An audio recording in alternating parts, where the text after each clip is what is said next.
We found that a law existed when the relation was such that the universal organic property in an organic system had made itself into a thing, and in this thing had a structured copy of itself, so that both were the same being, present in the one case as a universal moment and in the other as a thing. But in addition, the aspect of the inner is, on its own account, also a relationship of several aspects. And we are therefore presented to begin with the conception of a law as an interrelationship of the universal organic activities or properties. Whether such a law is possible must be decided from the nature of such a property. This, however, as a universal fluid is on the one hand not something restricted like a thing, keeping itself to the restricted form which is supposed to constitute its shape. Sensibility extends beyond the nervous system and permeates all the other systems of the organism. On the other hand, such a property is a universal moment, which is essentially not divorced or separated from reaction or irritability and reproduction. For, as reflection into self, it eo ipso contains reaction. Mere reflectedness into self is passivity or a dead being, not sensibility, just as action, which is the same as reaction when not reflected into itself, is not irritability. It is precisely the unity of reflection in action or reaction and action or reaction in reflection that constitutes the organism, a unity which is synonymous with organic reproduction. It follows from this that in every mode of the organism's actuality, there must be present the same quantity of sensibility. Since to begin with, we are considering the relation of sensibility and irritability to one another as of irritability, and that an organic phenomenon can be apprehended and determined, or, if you like, explained, just as much in terms of the one as of the other. What one person takes, say, for high sensibility, another may equally well take for high irritability, and irritability of the same degree. If they are called factors, and this word is not to be meaningless, they are thereby declared to be moments of the notion. Thus, the real object whose essence is constituted by this notion contains them both equally within it. And if the object is characterized according to the one moment as very sensitive, it must also be stated according to the other moment to be just as irritable.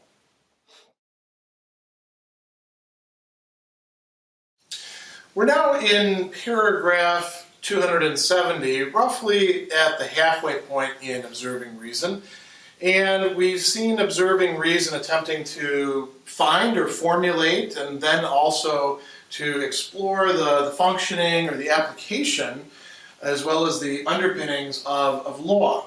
And law is applied not just to observing anything whatsoever, but particularly the organic being, and particularly the animal being. It seems that observing reason has gotten itself, you might say, caught up with organic beings. It's much more interested in and attracted to them, in part because they're more complex. And they're not only more complex in this outer sense of having, various organs and systems and things like that we don't see, for example, in the mineral kingdom, but there's something more complex on a different level involved there. Namely, this, what we've been calling teleology, the capacity for a thing to be not only placed within a context of ends, but to be an end for itself, to, in effect, to be something like a Hegelian notion.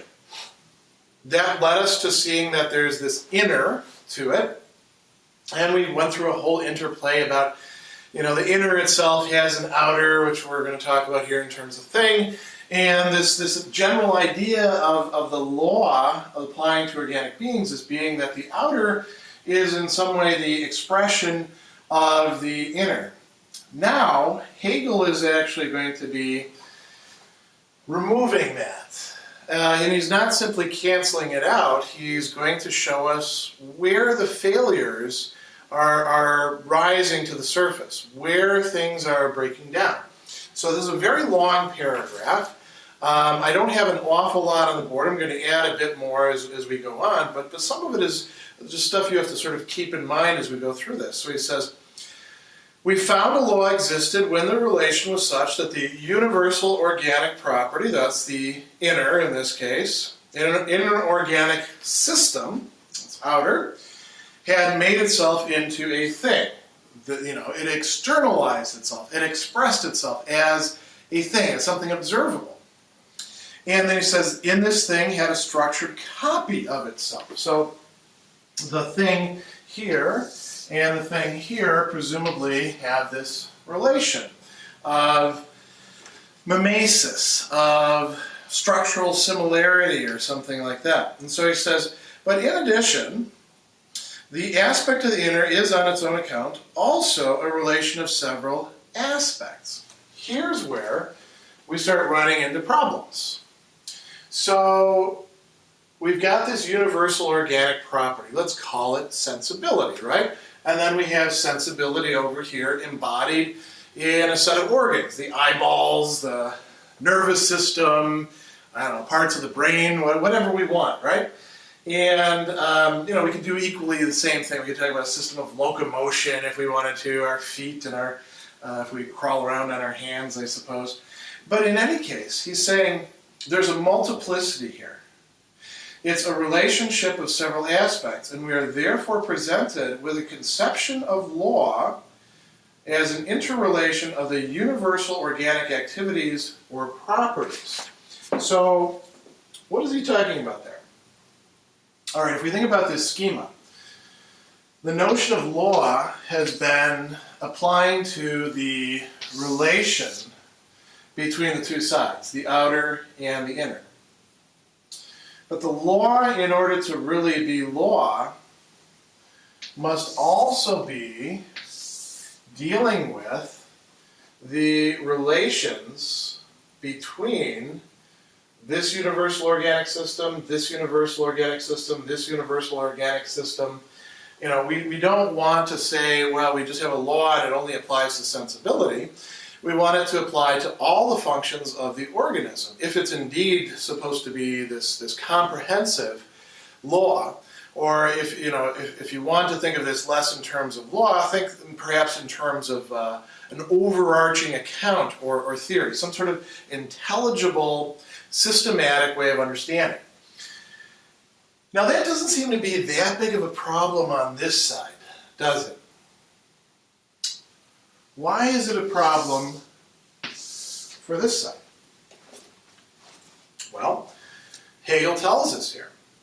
He says, whether such a law is possible, notice what he's doing there. He's calling into question whether such a law is actually possible or not. He's not taking it for granted and saying, it must be possible. People have textbooks that have these sort of things in them, so let's just explain what's happening when we formalize this or thematize this. No, he's saying maybe it's not really possible to have a law in a strict sense that is dealing with the inner, not even interiority of like consciousness, but the inner of an organic being. So he goes on and he says, this, however, as a universal fluid is on the one hand not something restricted like a thing. We can look to the organic being and, take a look, for example, at its various systems of organs. And those can be arranged with each other. Those are separate from each other, right? But when we talk about this universal fluidity over here on the side of the inner, we're talking about something a bit different. Hegel is going to end up saying that these properties are not parts the way that these organs or systems are. They're, strictly speaking, you could say they interpenetrate each other. They occupy the same place. Sort of like when Aristotle is talking about the soul in the De Anima, which I mentioned in an earlier video.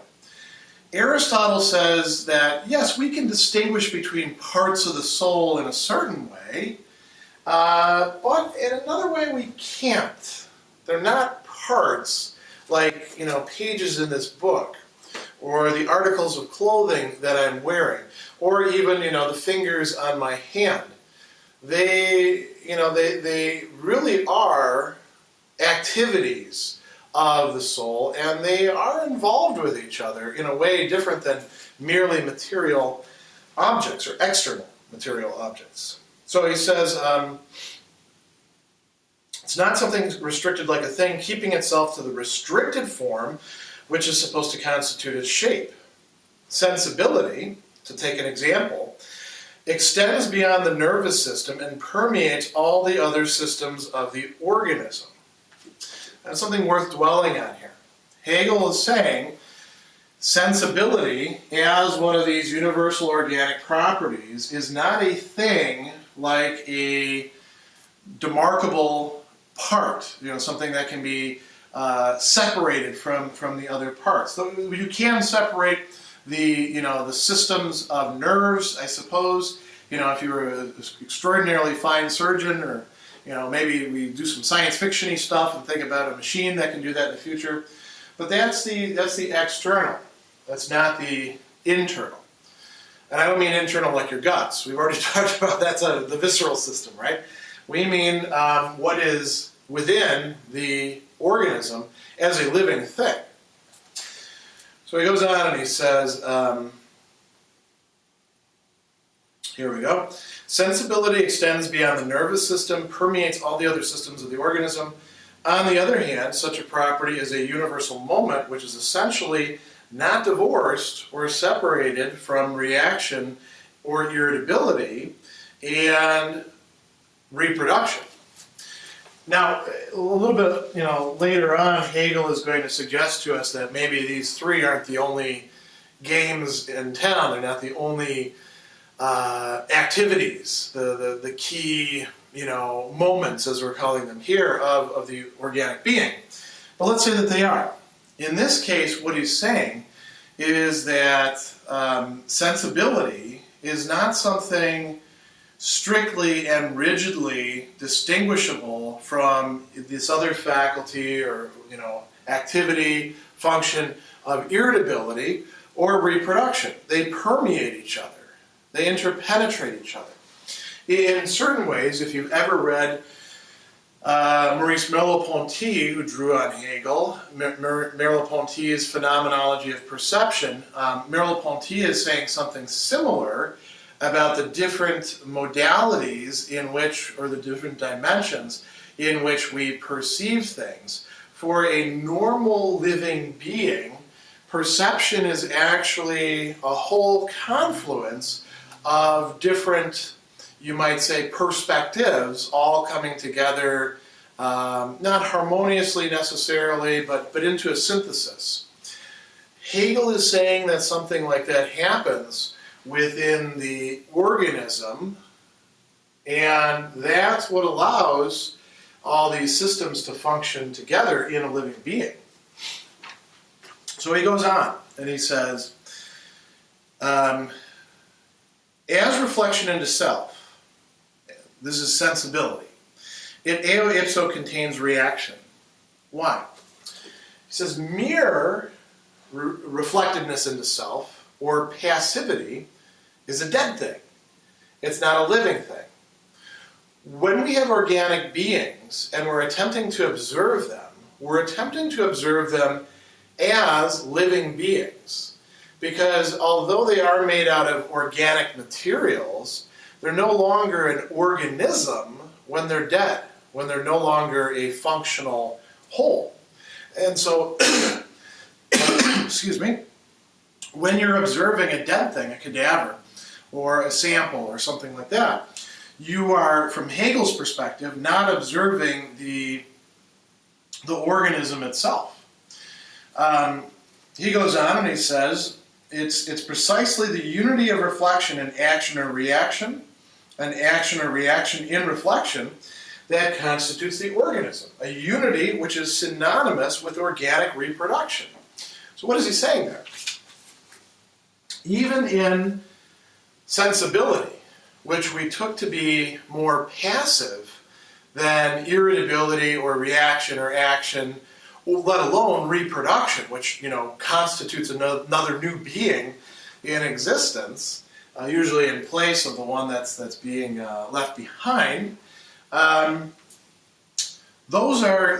activity is involved already in sensibility. Why? Because this is not just merely a closed-off whole. This is a self-relation. It is a, as he says, return into self. So he goes on and he says, it follows from this that in every mode of the organism's actuality, there must be present the same quantity of sensibility. Now that's an interesting thing to say. It's one thing to say that we're talking about, these things interfusing with each other and being connected with each other. Now he's being very specific, and he's saying sensibility has to be the same quantity. And quantity is more or less something on the external side, right? So he says, since we're considering the relation of sensibility and irritability to one another, there has to be the same quantity of sensibility as of irritability. You don't get the one without the other. They're both there. And they're not just both there as qualities. They're there in terms of quantities, what we can measure, what we can observe in that mode. So he says, what one person takes for high sensibility, another may equally well take for high irritability and irritability of the same degree. If we want to call these factors, and this word is not to be meaningless, they are thereby declared to be moments of the notion. What notion there? Well, he tells us the real object whose essence is constituted by this notion, right? So the notion is that of organic being, that of life, living thing. So he says it contains them both equally within it. If the object is characterized according to the one moment as very sensitive, it must also be stated according to the other moment to be just as irritable. Now, that's going to pose a bit of a problem, as we're going to see.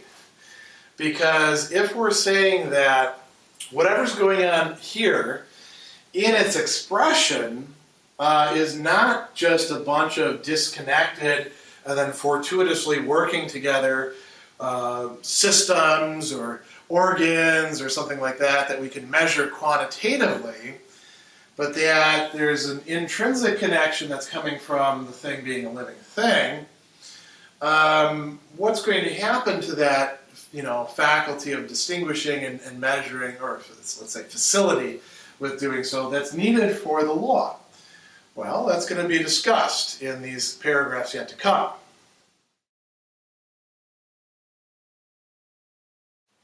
If they are distinguished, as they necessarily are, this is in accordance with the notion, and their opposition is qualitative. But when, apart from this true difference, they are also posited as they immediately are, and for ordinary thought as they might be as aspects of the law, then they appear as quantitatively distinct. Their peculiar qualitative antithesis thus becomes one of magnitude, and there arise laws of this kind. For example, that sensibility and irritability stand in an inverse ratio of their magnitude, so as the one increases, the other decreases. Or better, taking directly the magnitude itself as content, as its smallness decreases. Should, however, a specific content be given to this law, say that as the size of a whole increases, the more what it is filled with decreases, then this inverse relation can equally be changed into a direct relation and expressed in this way, that the size of the whole increases in direct ratio to the amount taken away. A tautological proposition, whether expressed as a direct or as an inverse ratio. As so expressed, the proposition means simply this, that a quantity increases as this quantity increases, just as the whole and what fills it and is taken away are qualitatively opposed, but what is real in them and its specific quantity is one and the same in both, and similarly increase of magnitude and decrease of smallness are the same, and their meaningless antithesis amounts to a tautology. So are the organic moments alike indivisible in their real content and in their magnitude, which is the magnitude of that being. The one decreases only with the other and increases only with it. Or rather, it is a matter of indifference, whether an organic phenomenon is considered as irritability or as sensibility. This is so in general, and equally when its magnitude is under discussion. Similarly, it is a matter of indifference whether we speak of the increase of a whole as an increase of the whole qua emptiness, or as an increase of the filling removed from it. Or again, a number, for example 3, remains the same quantity whether it is taken positively or negatively.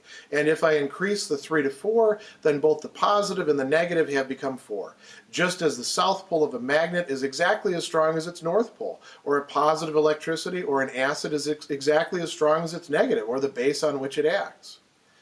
An organic existence is just such a magnitude as the said 3, or a magnet, and so on.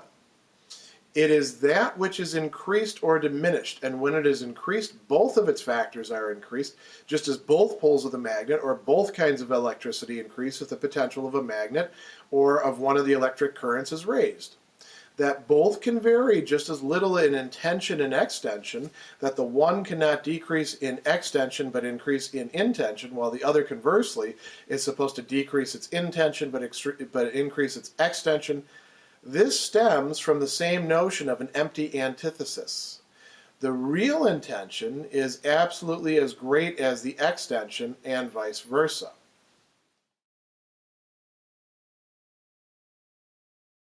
Paragraph 271 is pretty long, but it's long primarily because in it what Hegel is doing is giving you a lot of examples to try to help you wrap your head around the point that he's trying to make, which is ultimately this, that as we're trying to make sense out of these organic functions from the perspective of ordinary thought or the law that we've been trying to work out, what we get is essentially a tautology. And that's, not a bad thing in and of itself, but it's a dead end, you could say. When you arrive at a tautology, either you really wanted to get there, in which case, great, you've arrived. But a tautology means saying the same thing in different ways, saying the same thing essentially twice. So it's not quite sure why, it's not exactly clear why you would want to get there. It's not really an achievement. If you were trying to get somewhere else, if you were trying to attain some sort of clarification or new understanding, a tautology is exactly what you don't want. It becomes, instead of just a dead end, a cul-de-sac where you keep circling around, right? Cul-de-sac actually comes from the bottom of the bag, right? You can't get out of the bag. So, what do we mean by all of this? Let's start where Hegel starts. He says, if they're distinguished, what does he mean by they're? Sensibility, irritability, reproduction, these basic functions of the organism. This is in accordance with the notion, and their opposition is qualitative. They can be distinguished from each other qualitatively, right? There's something there.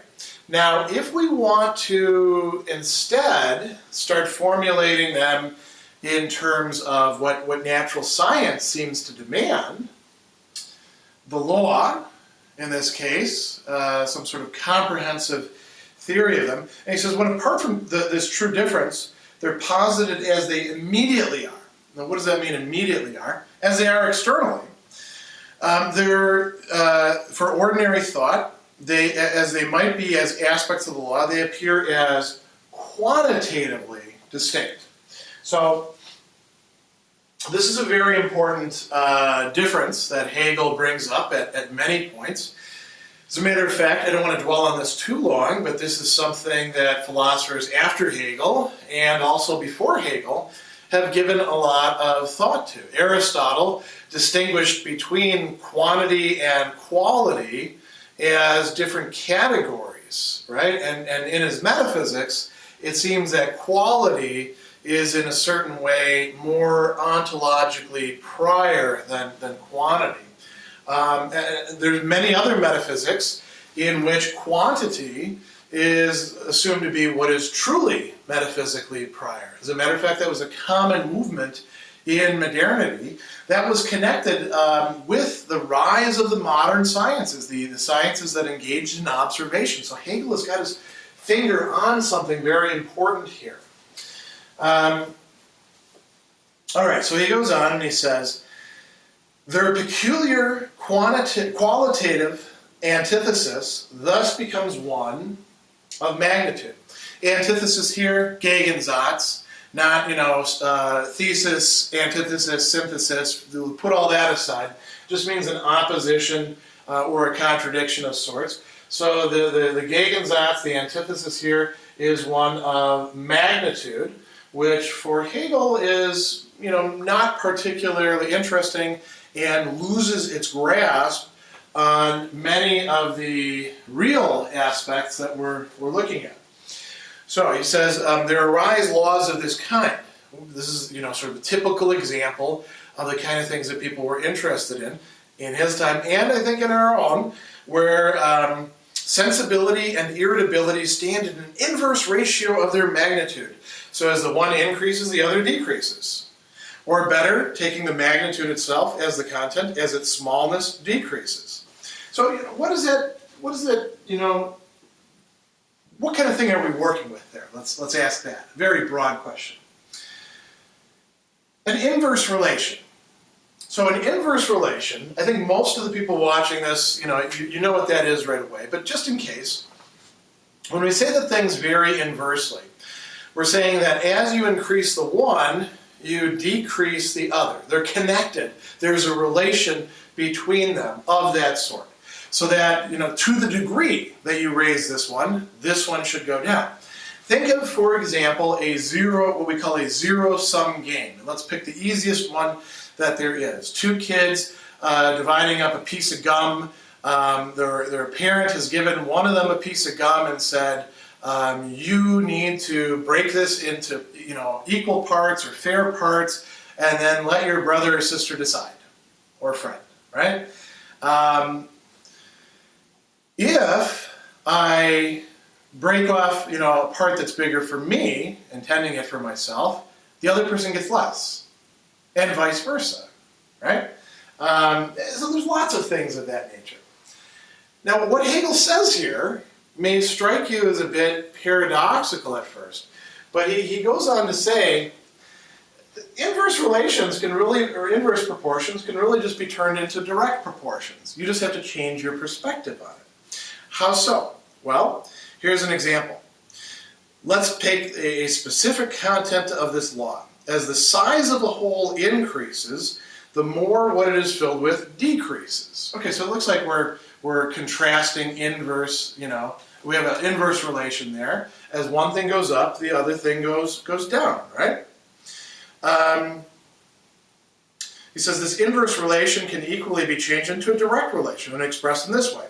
As the size of the whole increases, the size of the whole increases in direct ratio to the amount taken away. Take away 5 cups worth of dirt. Now you get a 5-cup size hole. You take away 5 bucket loader buckets worth of dirt, you've got a much bigger hole. The more you take away, the less there is there. But it's less in a sort of illusory sense, right? Because you can talk just as well about there being more there, more whole, right? And we can do these sort of verbal games. But Hegel is getting at something. He says, look, there's really nothing going on here. If you want to say that as irritability increases, sensibility decreases, you're really just talking about, magnitudes that are being connected together in this way, and you're enunciating a tautology. You're saying as one thing increases, the other thing increases as well. It could be the lack of sensibility that's increasing. So he says, here we go. Just as the whole and what fills in it is taken away are qualitatively opposed, but what is real in them in its specific quantity is one and the same in both. Similarly, increase of magnitude and decrease of smallness are the same thing. Their meaningless antithesis amounts to a tautology.